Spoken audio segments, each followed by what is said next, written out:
I sat there, heart pounding, as my parents smiled at my sister Lily. "The entire $4 million inheritance goes to you," Dad announced proudly. Mom glanced at me and coldly said, "Sophia, you just need to work harder." My chest tightened. I wasn't even worth a second thought to them. Just as I stood to leave, my grandmother slowly rose from her chair, holding something in her hand that made everyone freeze. If you're enjoying this story, don't forget to like, subscribe, and turn on the notification bell so you don't miss what happens next. I wish I could say I was surprised when my parents gave everything to Lily. But deep down, I always knew I was never their favorite. I've spent my whole life living in the shadows of my younger sister. I don't know when it started, maybe when we were little girls, maybe even before I was old enough to notice, but I was always treated like I didn't matter. I remember birthdays where Lily's cake was twice the size of mine. She would get shiny new toys while I unwrapped secondhand gifts that still had someone else's name scratched on them. I told myself it didn't matter, that gifts didn't mean love. But over time, the small things added up. In school, I worked hard, studied late into the night, and got good grades. But my parents hardly noticed. When Lily brought home an average report card, my mother would throw her a party. When I won awards, they would say, "Good job," and quickly move on to talk about Lily's dance recitals or her new phone. I always felt like I had to prove something, like I had to work 3 times as hard just to be seen. I would cook dinner, clean the house, help Dad organize his paperwork, but none of it seemed to make a difference. The only words I often heard were, "Be more like your sister." I still remember the day when Lily stole my first boyfriend. I was 16. His name was Ryan, and I thought he really liked me. But one day, I saw them holding hands behind the school. When I told my parents, they didn't even get angry. My mom said, "Well, maybe if you smiled more like Lily, he wouldn't have left." Those words stayed with me, cutting deeper than I could admit. Lily always knew she was the favorite. She would look at me with that smug smile, like she was daring me to fight back. But I never did. I kept quiet, thinking maybe one day things would change. Maybe one day they would see me. Even family photos told the same story. Lily always stood in the center, dressed in bright colors, while I was pushed to the side, wearing plain clothes. I would try to smile, but I always felt like a background character in my own family. The worst part? I didn't even hate Lily. I hated myself for hoping things would get better, for thinking that if I just worked harder, they would finally love me the way they loved her. I worked 2 jobs to pay my college fees while my parents fully funded Lily's education and even bought her a car. They didn't attend my graduation, but they threw a huge party when Lily finished her course. My father told me, "Lily is going to be great. You just need to work harder." Those words chased me for years. Even after all this, I kept trying to win their approval. I would bring gifts to family gatherings, ask about their health, try to be the good daughter, but they never really looked at me. So when I sat at that inheritance meeting, hearing them say they were giving everything to Lily, I wasn't shocked.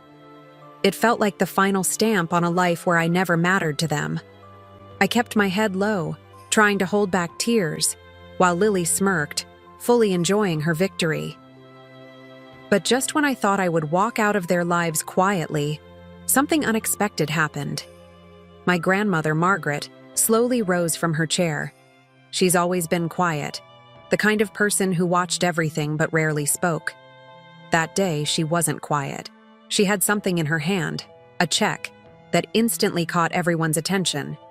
My mother's face twisted in panic. I didn't know what was coming, but I could feel the room shift. For the first time, I wasn't invisible. Lily has always been the golden sister, the one who sparkled in every room, the one our parents adored beyond reason. She didn't just have their love, she owned it. She wore their attention like a crown, knowing no one could ever take it away from her. And me? I was just the shadow she stepped over. When we were kids, I used to think maybe it was just in my head. Maybe I was imagining it. But as we grew older, the truth became clearer with every passing year. Lily didn't just enjoy being the favorite, she flaunted it. I remember the day she got a brand new bicycle, the one I had begged for months. I thought it would be a shared gift. I thought maybe I could ride it sometimes too.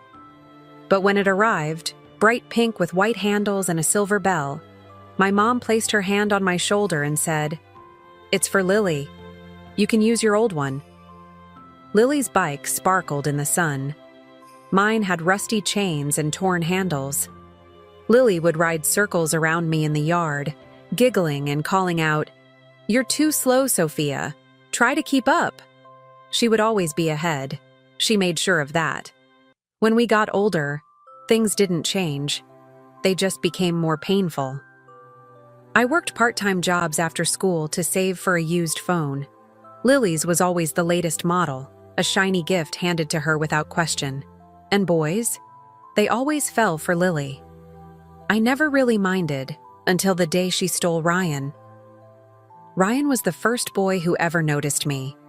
We would talk after class, laugh about silly things, and I thought, just for once, that maybe I could have something of my own. But then, one afternoon, I saw them. Lily, leaning against the school wall. Ryan standing too close. She was smiling in that way she always did when she wanted something. When I confronted them, Ryan just shrugged. "Your sister's more fun," he said, like my heart wasn't even worth considering. When I told my mom, I thought maybe, just maybe, she would be on my side this time. But she just looked at me and said, "Well, maybe if you smiled more like Lily, you wouldn't lose people so easily." I stopped bringing things to her after that. I stopped telling her when I was hurt. I stopped asking her to see me. Lily's life was always a string of celebrations. When she won a small dance trophy, they threw a huge party. When I graduated college with honors, they sent a text that simply said, "Congrats." That was it. No party, no flowers, no pride in their voice. Even when we were both adults, it never changed. At work, I built everything on my own. I saved every penny, stayed up late, worked weekends. Meanwhile, Lily was handed a new apartment by our parents as a gift for her success. I never even got a card when I moved into my small rental. Lily knew she was untouchable. She used to laugh and say, "Sophia, no matter what you do, you'll always be second place." And I believed her. Even at family dinners, it was always about Lily's new car, Lily's new friends, Lily's new promotion. I would sit quietly, smiling politely, pretending it didn't bother me. But deep inside, a little voice always whispered, "You'll never be enough for them." Sometimes I wondered why I still showed up, why I still hoped that one day they would look at me the way they looked at her. Maybe I was foolish, but I wanted their love, even if I had to work twice as hard to get half as much. The worst part wasn't that Lily was proud, it was that she was cruel. She loved to remind me that she always won. She loved to see me left behind. So when I sat at that inheritance meeting and watched her beam while they handed her everything, it wasn't new. It was just the final piece in a life where she had always come first. I kept telling myself it was okay. I would move on. I would leave quietly, like I always did. But I didn't know that life was about to change. I didn't know my grandmother had been watching all these years. I didn't know the real story was just beginning. The restaurant was fancy. One of those places where the waiters wore gloves and the silverware sparkled so much it almost hurt to look at. My parents had chosen this place for the inheritance meeting, and from the moment I walked in, I already knew how the day would end. Lily sat in the center of the long table, glowing like she always did. Her bright red dress, her perfect hair, her loud laugh. It was all there. She thrived in moments like this, where all eyes were on her. And like always, our parents were right there, soaking up every word she said like she was some kind of goddess. I took my usual seat, on the far end, where no one would really notice me. I had worn a simple blue dress, nothing flashy. I knew better. Look at you, Lily. You're glowing, my mom said, practically bouncing in her seat. We're so proud of everything you've achieved. Dad leaned forward with a proud grin. You've made us so happy, Lily. You've always made the right choices. I sat quietly, playing with the napkin on my lap. I was used to this. I didn't expect them to ask about me. They never did. So, what's this big announcement? Lily asked, leaning toward Dad. He chuckled, clearly enjoying the attention. Well, your mother and I have made a decision regarding the family inheritance. I felt my stomach twist, but I said nothing. I knew what was coming. Dad smiled proudly. We've decided to transfer everything, the house, the stocks, the savings. The total comes to about $4 million, and we've agreed it should all go to you, Lily. Lily gasped in excitement, covering her mouth like it was a surprise, but I saw the sparkle in her eyes. She already knew. She had always known. And Sophia? Lily asked, turning her head toward me, a little smirk tugging at her lips. My mother gave me the same cold look she always did. Sophia, you'll be fine. You've always been the strong one. You just need to work harder, like your father did. Success comes to those who earn it. I felt a sharp ache in my chest. It wasn't about the money. It was about never being seen, never being enough. I opened my mouth to say something, but what could I say? I'd heard it all before. Lily laughed softly and said, "Don't worry, sis. I'm sure you'll figure something out. You're good at scraping by." Her words stung more than I expected. I looked down at my plate, wishing I could just disappear. The rest of the family clapped and congratulated Lily like this was her wedding day. No one even glanced at me. I told myself not to cry. Not here. Not in front of them. I'd survived this long without their approval. I could survive this too. I slowly pushed back my chair, ready to leave. I didn't want to be part of this celebration any longer. I didn't want to pretend I was happy for Lily. I didn't want to pretend I didn't care. But just as I stood up, something unexpected happened. My grandmother, Margaret, who had been sitting quietly the entire time, slowly rose to her feet.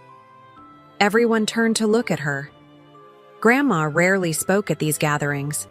She usually just listened and nodded, like the weight of her years had made her too tired to argue.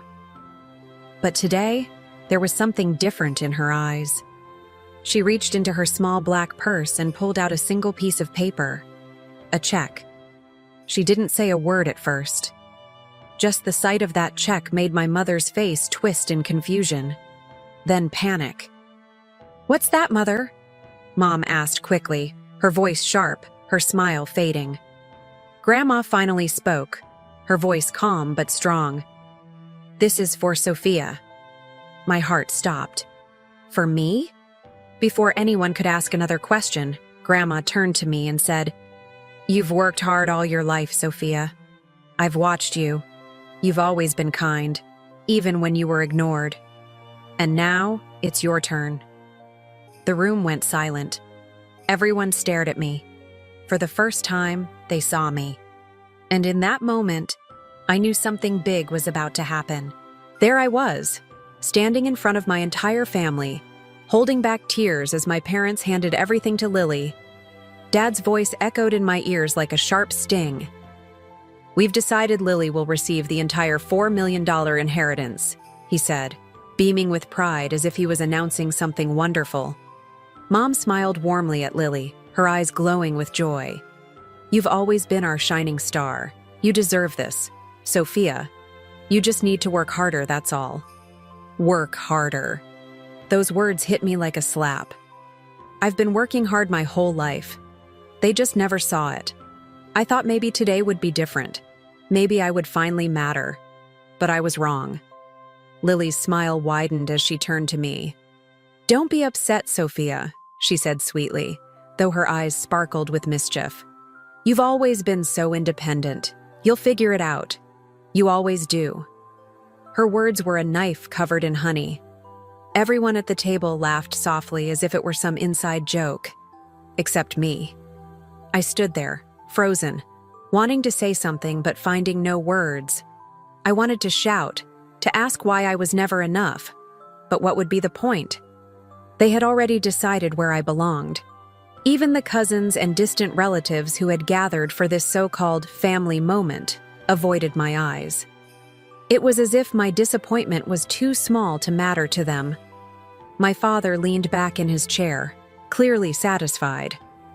"Lily is the future of this family," he said proudly. "She's the one who can carry our name forward. You, Sophia, well, you've always been the tough one. You'll build your own way, just like I did." The words felt empty. I knew Dad's story. He didn't build everything on his own. He had inherited his father's company. But now he was rewriting history to push me out of it. I wanted to leave, to run out of that restaurant and never come back. But just as I took a step back, my grandmother's voice stopped me. "Sit down, Sophia," she said gently but firmly. Everyone turned to look at her, confused by her sudden interruption. Grandma Margaret stood up, her back straight, her eyes sharper than I'd ever seen them. She wasn't the quiet old lady they all thought she was. Not today.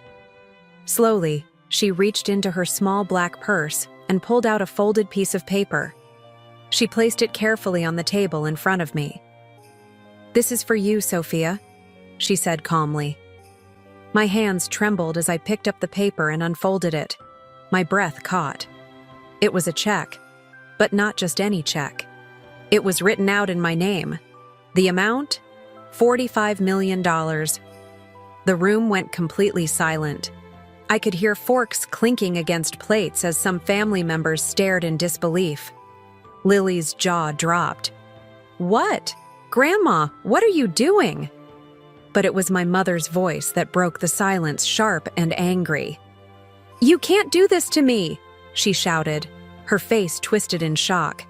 "You can't just hand that kind of money to Sophia. It's not right. It's not the plan." Grandma didn't flinch. She didn't even look at my mother. Her eyes were fixed on me, calm and steady. "I can do whatever I want," she said quietly, but her words were heavy like thunder. "I've watched this family for years. I've seen who works hard and who takes. I've seen who gives and who only receives. And I've made my choice." My father opened his mouth to speak, but no words came out. He was stunned. I looked at the check again, not believing it was real. For the first time in my life, I wasn't invisible. Someone had finally seen me. Grandma smiled softly. "You've always been my pride, Sophia. You just didn't know it." My heart ached. Tears filled my eyes. Not because of the money, but because, finally, someone had chosen me. The restaurant was silent. Everyone was watching, but for the first time, I didn't feel small. I couldn't take my eyes off the check in my hands. $45 million. My name written on it in my grandmother's neat handwriting. I didn't care about the money. I cared that someone finally saw me. Someone finally chose me. After all these years of feeling small, forgotten, and invisible, I mattered. But not everyone was happy. My mother's voice broke the silence like glass shattering. "You can't do this to me!" she screamed, rising so fast her chair toppled behind her. "Mother, you can't just hand this money to Sophia. You know the plan. This money should stay in our line. Lily's line." Grandma turned her head slowly, her calm eyes meeting my mother's wild stare. "And Sophia isn't part of this family? Is that what you're saying?" My mother's mouth opened, but nothing came out. She wasn't ready for that question. Grandma's voice was steady, but it carried weight. "I've watched you for years, Emma. I've watched you ignore one daughter while pouring everything into the other. I've watched you tell Sophia to work harder while you handed everything to Lily on a silver plate." The entire table sat frozen, no one daring to move. Lily's face turned red as she scrambled to speak. "Grandma, this isn't fair. I'm the one who's worked so hard to make this family proud. I'm the one who deserves the inheritance, not her." Grandma raised one eyebrow, her expression calm but cutting. Worked hard? Lily, you've had doors opened for you your entire life. Sophia built her own doors. She fought for everything she has. Lily's voice trembled. But I'm the one they chose. Grandma leaned slightly forward, her gaze sharp. No, Lily. They chose to give. You chose to take. The weight of her words settled in the room like a thick fog. My father, who had been sitting stiffly, finally found his voice. Mother, don't you think you're overreacting? Sophia will be fine. She always is. You don't need to. Grandma cut him off with a simple raise of her hand. You've said enough, James. You've all said enough over the years. She turned back to me, her expression softening. Sophia, you've worked for everything. You never asked for more. You never complained. But I was watching. I've always been watching. My throat tightened. I wanted to say something, but I couldn't trust my voice. Grandma stepped closer to me and gently placed her hand on mine. This isn't just about money. It's about respect. It's about choosing someone who has always been overlooked. I could feel my mother's fury burning beside me. You can't just take away everything from us, she cried, her voice cracking. You're throwing this family's future away. Grandma didn't even glance at her. I'm securing it. Lily's eyes filled with tears, but they weren't the kind I'd cried all my life. Hers were tears of shock, of losing something she thought was already hers. You don't love me? Lily whispered, her voice shaking. Grandma smiled softly, but there was sadness in her eyes. Of course I love you, Lily, but love doesn't mean I should reward selfishness. Lily's mouth quivered, but she had no answer. Grandma turned to me again. You are my legacy, Sophia. I want you to live the life you deserve. Not because of this check, but because you've earned it with your heart.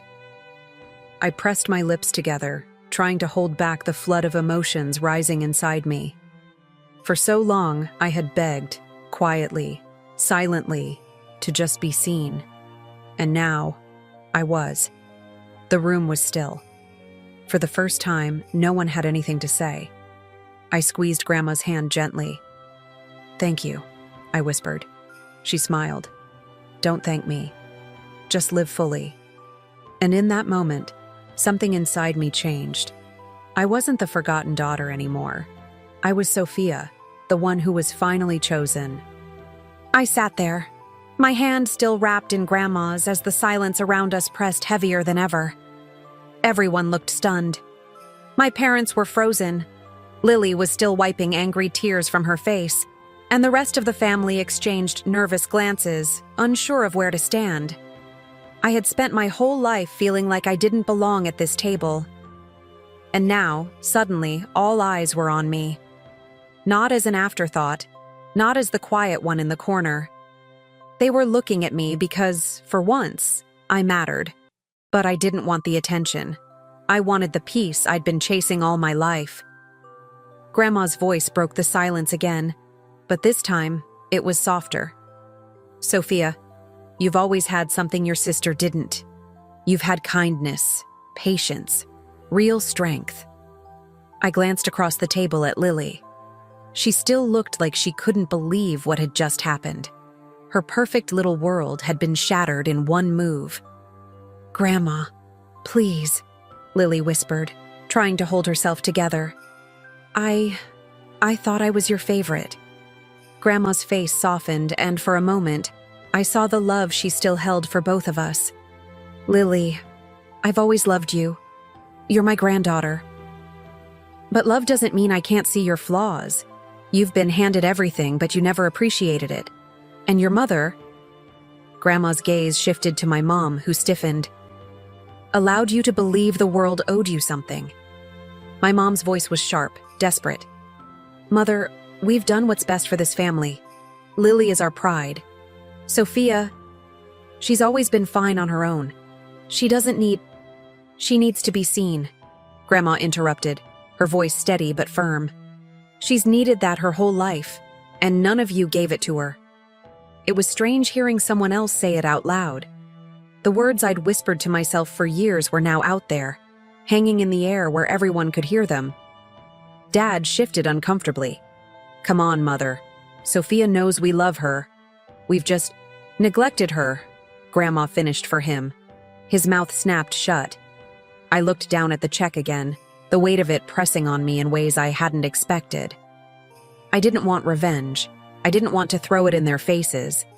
I just wanted to finally breathe without carrying the heavy question, why wasn't I enough? Grandma gently squeezed my hand.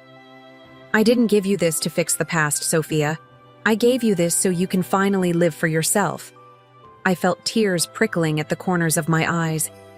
"Thank you, but it's not about the money." "I know," she whispered, smiling, "but it's time you stop living in their shadow." Lily's voice cracked as she spoke, barely above a whisper. "I just wanted to be the best." Grandma's gaze softened. "Being the best doesn't mean stepping on someone else's back to get there." Lily looked away, silent now. Maybe for the first time in her life, she realized she hadn't actually won. My mom folded her arms tightly, still glaring at me. "Mother, this is a mistake. You'll regret this. You're tearing the family apart." But Grandma shook her head calmly. "No, you did that long ago when you chose to divide your love." The room stayed tense, no one daring to speak again. I felt the weight lift from me. Years of trying, begging, hoping, all slowly falling away. I stood, slowly folding the check and slipping it into my purse. I didn't need to wave it in anyone's face. I didn't need to argue anymore. My worth had already been proven, not by money, but by the one person who had truly seen me all along. As I turned to leave, Grandma's voice followed me. "Sophia, live fully. This is your beginning." I smiled at her, a real smile that came from somewhere deep inside. For the first time, I wasn't walking away in shame. I was walking away seen, loved, and free. I stepped out of the restaurant into the cool breeze, my heart beating in a way I had never felt before. It wasn't rushing with pain or fear or the desperate ache of needing to be seen. It was calm, free. For the first time, I was walking away on my own terms. Behind me, the sounds of the family slowly faded. Their whispers, their shock, their scrambling to make sense of what had just happened. I didn't need to hear them anymore. I had spent my whole life listening for their approval, waiting for scraps of kindness that never came. I finally realized I didn't need their permission to matter. I walked down the street, my head held high, as tears quietly slid down my cheeks. Not from sadness, but from something I hadn't felt in years. Relief. When I got home, I sat on my small couch, staring at the check one more time. $45 million. I could hardly wrap my head around it. But strangely, the number didn't feel as important as the person who gave it to me. Grandma's words echoed in my mind. "This is your beginning." For the first time, I thought about what I wanted. I had spent years working small jobs, stretching every dollar, giving so much of myself to people who didn't see me. I had survived in their world, but now I could build my own. I thought about starting a business, traveling, maybe going back to school. I thought about buying a place where I could finally feel at home. The possibilities felt endless, but what mattered most was that they were mine. The next morning, my phone buzzed. It was a text from Lily. "Lily, you should give some of that money back. It's not fair." I stared at the message, half expecting to feel guilty, but I didn't. Not even a little. I typed back simply, "Me. You've had more than enough. It's my turn now." I never heard from her again. Later that day, my mother called. I let it ring until it stopped. She called again and again. When I finally answered, her voice was cold, wrapped in fake sweetness. "Sophia, honey. You know, we didn't mean to make you feel left out. We were just trying to push you to be stronger. We've always loved you. Surely you understand, right?" I said nothing for a moment, letting her sit in her own words. I could hear her nervous breathing on the other end. Finally, I said quietly, "I understand. I understand exactly who you are now." She stammered, "Well, maybe we can talk about this. Maybe you can share a little with the family. You know, keep things balanced." I smiled to myself. "No, I think I like things the way they are now." She huffed and hung up. I didn't call back. I didn't need to. I thought maybe I would feel bad. Maybe I would miss them. But the truth is, I didn't. I missed the idea of what they could have been, the family I hoped they would be. But I was done hoping for people to change. Grandma and I grew closer in the weeks that followed. We spent long afternoons in her garden, talking about life, about the things she'd seen, about the parts of my story she had watched quietly from the background. "You've always been my pride," she said one day, gently placing her hand over mine. "I just wanted you to find your own way. But sometimes, the world stacks the odds too high. I wasn't going to let that happen anymore." I squeezed her hand, my chest full of a new kind of warmth. I wasn't just surviving anymore. I was living. And for the first time in my life, I didn't need to prove anything to anyone. Thank you so much for following Sophia's journey. If this story inspired you, please like, subscribe, and turn on the notification bell for more powerful stories. Your support truly keeps this channel growing. See you in the next story.